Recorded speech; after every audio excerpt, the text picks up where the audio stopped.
Assalamualaikum warahmatullahi wabarakatuh. Alhamdulillah, salatu wassalamu ala rasulillah, amma ba'd. Kaum muslimin yang dirahmati Allah subhanahu wa ta'ala, sebelum masuk ke pembahasan, kita baca dulu ada satu komentar dari netizen yang menarik untuk kita bahas ya. Dari Joko Suryo. Buat yang punya channel, maaf ya, biar channel ini tidak disangka balik oleh pihak capres yang didukung si Miftah, yang jelas busuk, penuh dusta mulutnya itu ya. Coba juga lihat para kiai di belakang capres Anies Baswedan, semisal Ustadz Zulkifli dan yang gundul itu, yang nuntut agar para Habib Ba'alawi tes DNA.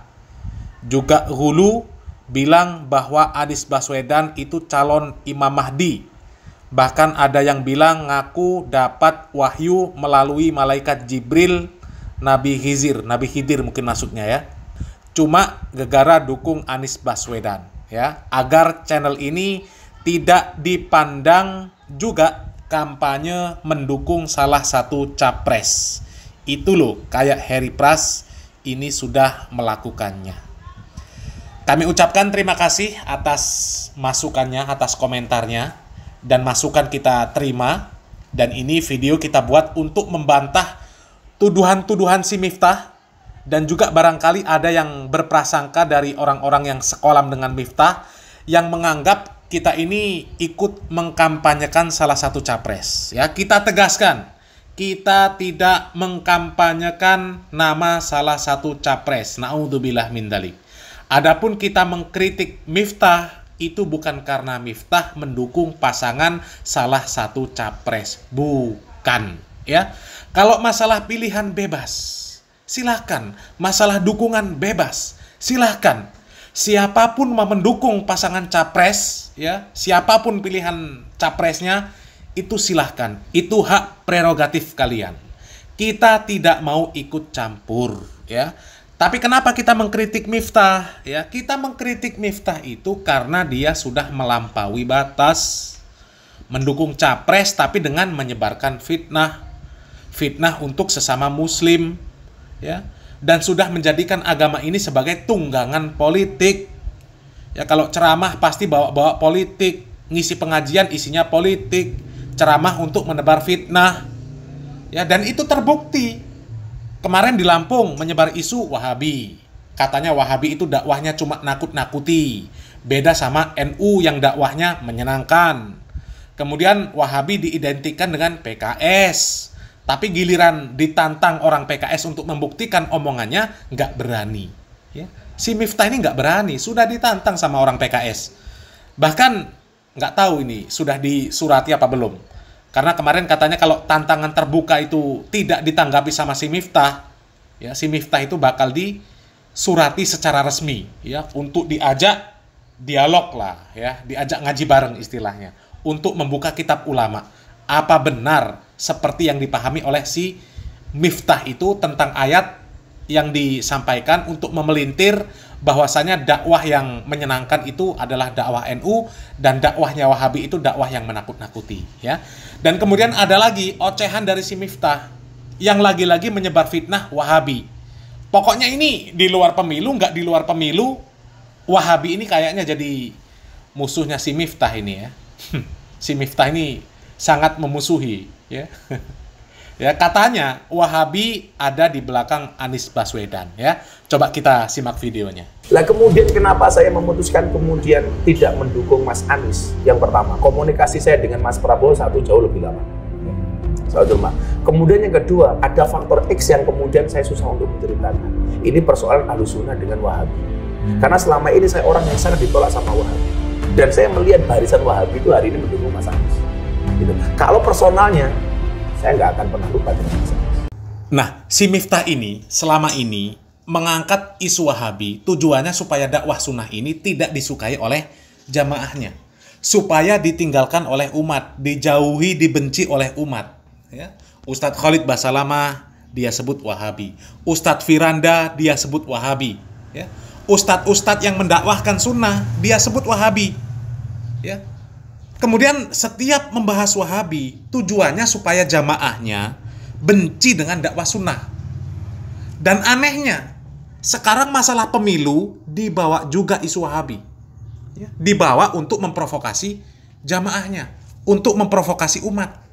Tujuannya apa? Bukan untuk membenci dakwah lagi, tapi tujuannya adalah untuk membenci capres lain yang bukan dukungan dia.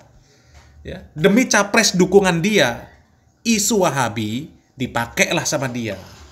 Ya, PKS disebut Wahabi, pendukung Anies katanya Wahabi. Mana ada orang-orang yang disebut Miftah sebagai Wahabi terlibat dalam parpol, terlibat dalam politik praktis, dalam kampanye jadi tim ses. Mana ada? Nggak ada. Ya. Atau yang terang-terangan mendukung Anies. Ya. Mana? Coba buktikan. Ada nggak? Nggak ada. Ya. Nggak ada. Justru para pembenci Wahabilah yang banyak mendukung Anies. Ya. UAS, Ustadz Abdul Somad, terang-terangan dukung Anies.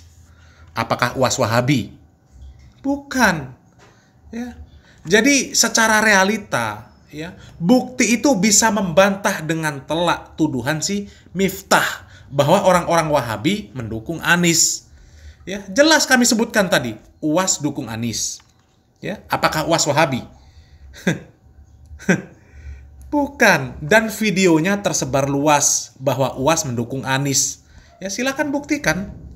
Ya, dan UAS ini sudah jelas terbukti pembenci orang-orang yang dia sebut sebagai Wahabi. Ya, selama ini terang-terangan UAS ketika duduk bersama Idrus Romli dan CS dia, ya, rombongan Idrus Romli yang ada di Riau, Pekanbaru, jelas terang-terangan mendukung Anies si UAS ini, ya. Kemudian Habib Bahar, coba, apakah Habib Bahar ini Wahabi? Malah ada video Habib Bahar yang menyebut Wahabi bangsat katanya, ya. Ini pembenci Wahabi, Pak Marzuki Mustamar. Ya, beritanya Pak Marzuki Mustamar itu dipecat dari PWNU karena dukung Anies. Apakah Pak Marzuki Mustamar ini Wahabi? Bukan. Ya. Pak Marzuki Mustamar ini termasuk orang yang paling getol memerangi orang-orang yang mendakwahkan sunnah dengan sebutan Wahabi. Ya. Banyak fitnah dia untuk orang Wahabi. Ya. Kemudian yang banyak diberitakan, kalau ulama sejabar katanya dukung Anies, ulama Madura. Ya, coba ulamanya itu siapa? Adakah orang-orang yang disebut Wahabi di sana? Ya, kalau ada coba buktikan. Apalagi orang-orang yang aneh-aneh, orang-orang yang halu seperti Aos, ya, Abah Aos, yang menyebut Anies Imam Mahdi. Ya, apa ada orang Wahabi yang halunya seperti itu? Nggak ada, ya. Na'udzubillah min dzalik. Kemudian ada yang mengatakan dapat wahyu dari Jibril, ya. Dapat perintah dari Jibril untuk dukung Anies. La ilaha illallah. Itu kan orang-orang yang nggak jelas akidahnya, ya. Mana ada akidah orang-orang yang disebut Wahabi seperti itu? Ya, itu orang halu. Ya, jadi jelas bahwa apa yang dihembuskan si Miftah, ya, fitnah-fitnah isu-isu Wahabi ini adalah cara Miftah untuk menggembosi lawan politik dia, ya. Karena selama ini mungkin ini menjadi cara jitu, ya, dia ini untuk menjauhkan jamaahnya dari dakwah sunnah. Dan kemudian dia nilai itu berhasil. Makanya dibawa juga untuk capres. Supaya jamaahnya ini benci sama capres yang bukan dukungan dia. Dihembuskanlah itu capres orang-orang Wahabi di sana itu. Jangan didukung. Itu cara busuk si Miftah. Ya. Ya, kalau punya pilihan silakan. Cuma jangan membuat fitnah provokasi seperti itu. Ya. Mentang-mentang selama ini berhasil menghembuskan isu Wahabi untuk menjauhkan umat dari dakwah sunnah, dari dakwah yang hak. Sekarang dihembuskan juga untuk mendukung salah satu capres dan menjatuhkan capres yang lainnya. Itu cara busuk namanya, ya. Sejak kapan ada orang-orang yang disebut sebagai Wahabi kemudian terlibat dalam politik praktis, ya? Nggak ada. Jadi dari sini terbukti bahwasanya isu Wahabi yang dihembuskan oleh si Miftah itu adalah cara busuk dia, ya, cara busuk dia memfitnah kaum muslimin, ya, memprovokasi, membuat propaganda hanya untuk kepentingan politik dia, ya. Ini memang manusia penjilat, ya, penjilat. Sesuai dengan perkataan netizen bahwa Miftah ini nggak pantas jadi kiai. Cocoknya, pantasnya jadi buzzer capres, ya. Salam waras, salam akal sehat, barakallahu fikum. Wassalamualaikum warahmatullahi wabarakatuh.